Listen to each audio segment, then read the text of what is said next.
Food processing के power house के रूप में होगी। जब बिहार की पहचान टूरिज्म से होगी, बिहार की पहचान टेक्सटाइल से होगी, बिहार की पहचान टेक्नोलॉजी से होगी। आज बिहार की पहचान मेक इन इंडिया के एक बड़े सेंटर के रूप में होने की दिशा में कदम बढ़ रहे हैं। बिहार ने सामाजिक न्याय की परिभाषा देश को दी है। अब बिहार समृद्ध भारत का, विकसित भारत का नया उदाहरण बनेगा। इसके लिए मैं आज बेतिया का, चंपारण का, आप सबका, मेरे साथियों के लिए आशीर्वाद मांगने के लिए आया हूं।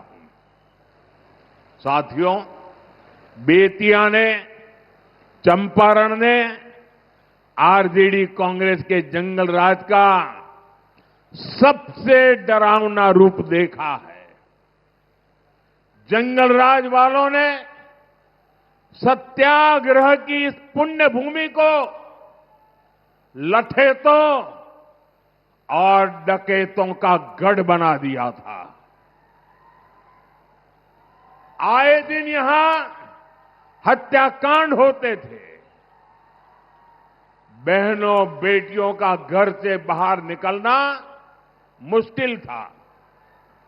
साथियों, ये सारी बातें मैं आपको इसलिए याद दिला रहा हूं क्योंकि जहां कानून का राज खत्म होता है, वहां सबसे पहले गरीब, वंचित, पीड़ित बेहाल होता है। जहां कट्टे और रंगदारी का राज चलता है, वहां नौजवानों के सपने दम तोड़ देते हैं। जहां गुंडा राज होता है, वहां दुकानदारी चौपट हो जाती है, व्यापार कारोबार ठप पड़ जाता है।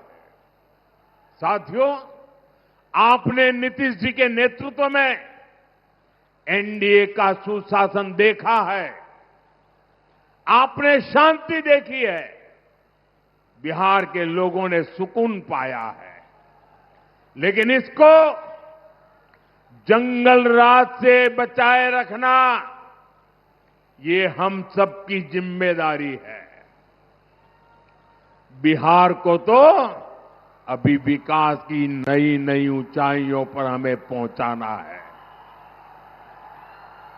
और इसलिए मेरे उत्साही नौजवानों, मेरे जोश से भरे नौजवानों, मेरे साथ बोलिए, एक साथ बोलिए, नहीं चाहिए कट्टा सरकार, नहीं चाहिए कट्टा सरकार, नहीं चाहिए कट्टा सरकार। फिर एक बार एनडीए सरकार, फिर एक बार एनडीए सरकार। साथियों, आप आरजेडी के नेताओं के इरादे देख रहे हैं। मैं आरजेडी की रैली का एक वीडियो देख रहा था। उसमें मीडिया वाले एक बच्चे से सवाल पूछते हैं और उस बच्चे को पूछा कि बेटा तुम लालटेन वालों की रैली में क्यों आया है? छोटा सा बच्चा लालटेन वालों की रैली में आया है और जब पत्रकार उसको पूछते हैं तो छोटा सा बच्चा भी बड़ा माथा ऊंचा करके कह रहा है कि आरजेडी सरकार रंगदार बनाती है और वो बच्चा कहता है मैं खुद रंगदार बनना चाहता हूं। भाइयों बहनों, ये 15-20 साल पहले की बात नहीं है, ये इसी चुनाव के वीडियो की मैं बात कर रहा हूं। हम यहां आईटीआई बना रहे हैं, इंजीनियरिंग कॉलेज खोल रहे हैं, मेडिकल कॉलेज बना रहे हैं और ये आरजेडी कांग्रेस वाले बिहार के बच्चों को रंगदारी के लिए प्रेरित कर रहे हैं। साथियों, ये चुनाव सिर्फ आरजेडी कांग्रेस की पराजय तक सीमित नहीं रहने चाहिए। आपको उस मानसिकता को हराना है जो बिहार के बच्चों में जहर का बीज बो रही है। साथियों, बिहार तभी आगे बढ़ेगा जब यहां के युवाओं के सपनों को, उनकी आकांक्षाओं को प्रोत्साहन मिलेगा। ये काम एनडीए की डबल इंजन सरकार कर रही है। एनडीए सरकार बचत भी बढ़ाती है और विकास भी करती है। हमारी सरकार ने ऐसे निर्णय लिए हैं, ऐसी नीतियां बनाई हैं जिससे हर परिवार को बचत होती है।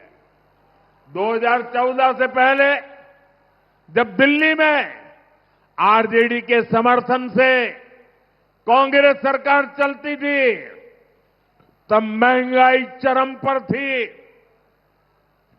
वो समय याद कीजिए। जो 30, 35, 40 साल के लोग हैं, उनको तो जरूर याद आएगा। आपको याद है उस समय कौन से गाने चलते थे? महंगाई इतनी थी कि गाने चलते थे, महंगाई डायन खाए जात है, महंगाई डायन खाए जात है। ऐसे गाने तब कितने मशहूर हुए थे।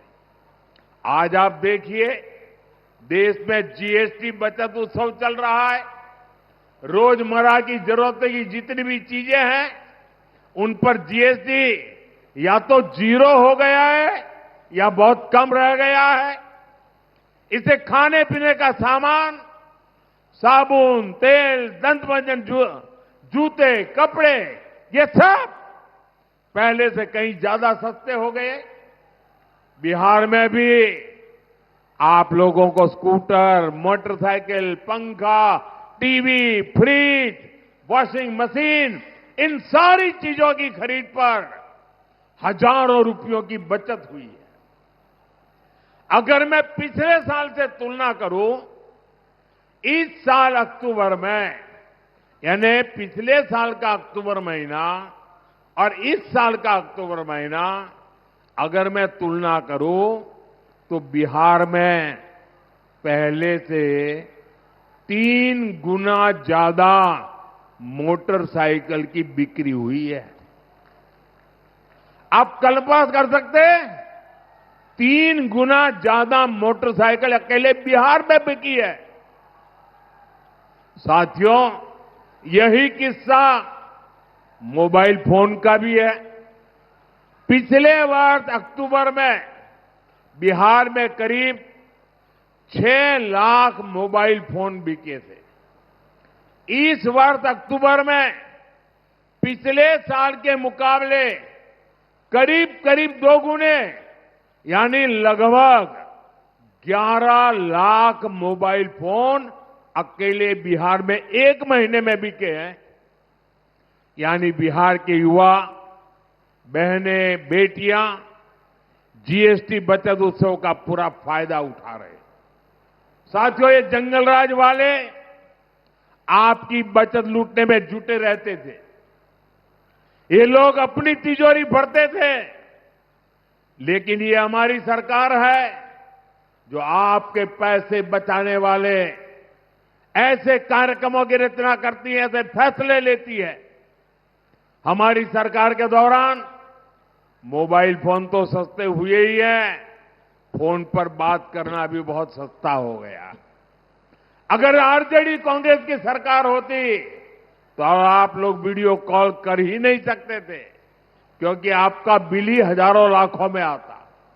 ये मोदी है जिसने मोबाइल के डेटा इतना सस्ता कर दिया है कि आपको अब ज्यादा पैसा नहीं खर्च करना पड़ता। साथियों, पहले गरीब की कमाई का एक बड़ा हिस्सा अनाज और इलाज के इंतजाम में ही चला जाता था। मैं तो आपकी तरह गरीबी से निकला हूं। मैंने गरीबी को जिया है। गरीबी क्या है वो मुझे किताबों में नहीं पढ़ना पड़ता है, टीवी में नहीं देखना होता है। गरीबी को मैं जी करके आया हूं और इसलिए मैं गरीब की चिंता भली भांति समझता हूं। इसलिए हमारी सरकार ने जरूरतमंद के लिए अनाज मुफ्त कर दिया और गरीबों के लिए, बुजुर्गों के लिए इलाज भी मुफ्त कर दिया। साथियों, आयुष्मान भारत योजना से देश के गरीब परिवारों को 1.25 लाख करोड़ रुपए की बचत हुई है। पीएम जन औषधि केंद्रों में 80% डिस्काउंट पर दवाएं मिलती है। इनसे लोगों को करीब 40,000 करोड़ रुपए की बचत हुई है। साथियों, हमारी सरकार कर्मचारियों को, व्यापार करने वालों को, यानी हर टैक्स पेयर को भी फायदा देती है। इसी साल 12 लाख रुपए की इनकम पर टैक्स जीरो कर दिया गया। अगर मैं इनकम टैक्स और जीएसटी को जोड़कर बताऊं तो देश के लोगों को एक साल में करीब 2.5 लाख करोड़ रुपए की बचत होनी तय हुई है और इसमें बिहार का भी हर परिवार शामिल है। साथियों, एक तरफ हमारी सरकार हर परिवार की बचत करा रही है, दूसरी तरफ विकास पर भी ज्यादा खर्च करती है। इसका प्रमाण यहां बेतिया में दिखता है, चंपारण में दिखता है, जहां हजारों करोड़ रुपए के 3 नए हाईवे प्रोजेक्ट मंजूर हुए हैं। मणिकापुर से दीघा तक 6 लेन हाईवे पुल का निर्माण हो रहा है। जब ये पूरा हो जाएगा तो पटना से बेतिया की दूरी सिर्फ 1.5 घंटे की रहेगी। गंडक पर नया पुल भी प्रस्तावित है। इससे उत्तर प्रदेश के साथ कनेक्टिविटी और बेहतर होगी। पटना से गोरखपुर तक वंदे भारत एक्सप्रेस वे अब बेतिया से होकर चलती है। यहां रेलवे स्टेशन आधुनिक हो रहा है, रक्सौल में एयरपोर्ट बन रहा है। साथियों, ऐसी शानदार कनेक्टिविटी से यहां किसानों और पशुपालकों को भी फायदा हो रहा है और यहां नया उद्योगों को भी बढ़ावा मिल रहा है। पश्चिम चंपारण का कुमारबाग भी एक बड़ा औद्योगिक केंद्र बन रहा है। इससे भी यहां विकास और तेज होगा। साथियों, विकास तभी होता है जब भ्रष्टाचार नहीं होता, जब घोटाले नहीं होते।